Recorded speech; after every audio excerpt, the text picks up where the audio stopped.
بسم اللہ الرحمن الرحیم۔ السلام علیکم ورحمۃ اللہ وبرکاتہ۔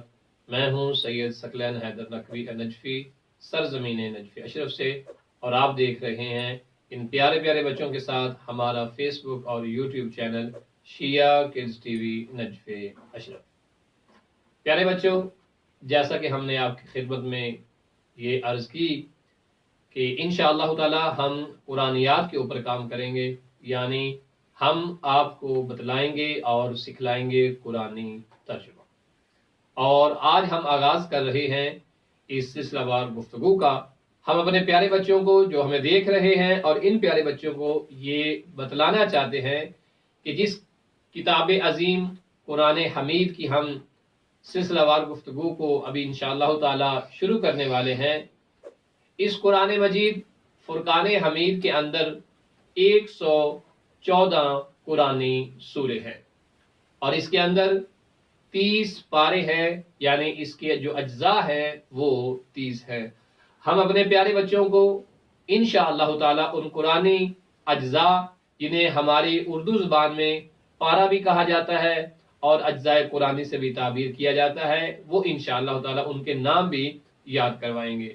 اور کوشش ہماری یہ ہوگی کہ ساتھ ساتھ صورتوں کے نام بھی جو ہے اپنے ان پیارے بچوں کو اور آپ تک بھی یہ پیغام پہنچے، اور آپ بھی ضرور قرآنی سوروں کو یاد کریں، جو کہ ہم سب کے لیے فائدہ مند ہوگا۔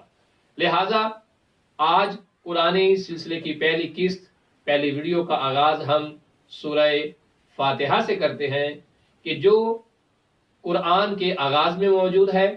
سورہ فاتحہ قرآنی صورتوں میں جو ترتیب قرآنی ہے، اس اعتبار سے یہ پہلی سورہ ہے۔ جب ہم قرآن مجید کو کھولتے ہیں، تلاوت کرتے ہیں، تو اسی سورہ سے آغاز کیا جاتا ہے، اگرچہ قرآن کے نزول کے اعتبار سے یہ پہلا سورہ نہیں ہے، لیکن ترتیب کے اعتبار سے جو قرآن ہم تلاوت کرتے ہیں اس میں یہ پہلا سورہ ہے۔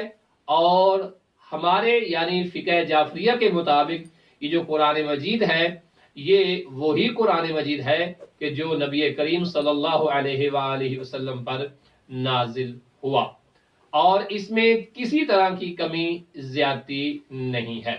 اور یاد رہے کہ سورہ فاتحہ چونکہ قرآن مجید کے آغاز میں ہے، اسے فاتحۃ الکتاب یعنی کتاب کا افتتاح، دیباچہ کتاب یعنی آغاز قرآن، اس اعتبار سے یہ ترتیب کے اعتبار سے پہلا سورہ ہے۔ ہاں، اس سورہ کے اور بھی نام موجود ہیں، اور اس سورہ کو سبع مثانی بھی کہا جاتا ہے، یعنی 7 آیات والی سورہ۔ اور اس سورہ کو سبع مثانی کے نام سے بھی یاد کیا جاتا ہے، یعنی 7 آیات والی سورہ۔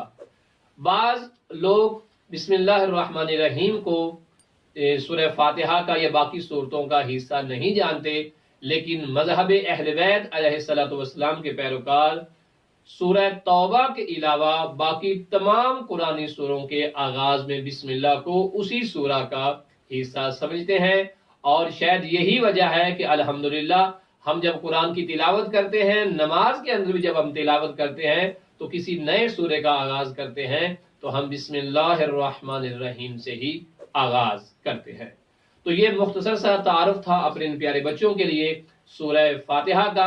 انشاءاللہ اگلی دوسری ویڈیو میں دوسری قسم میں آپ ملاحظہ فرمائیں گے سورہ فاتحہ کے کچھ فضائل، اور اس کے بعد انشاءاللہ ہم ترجمے کا آغاز کریں گے۔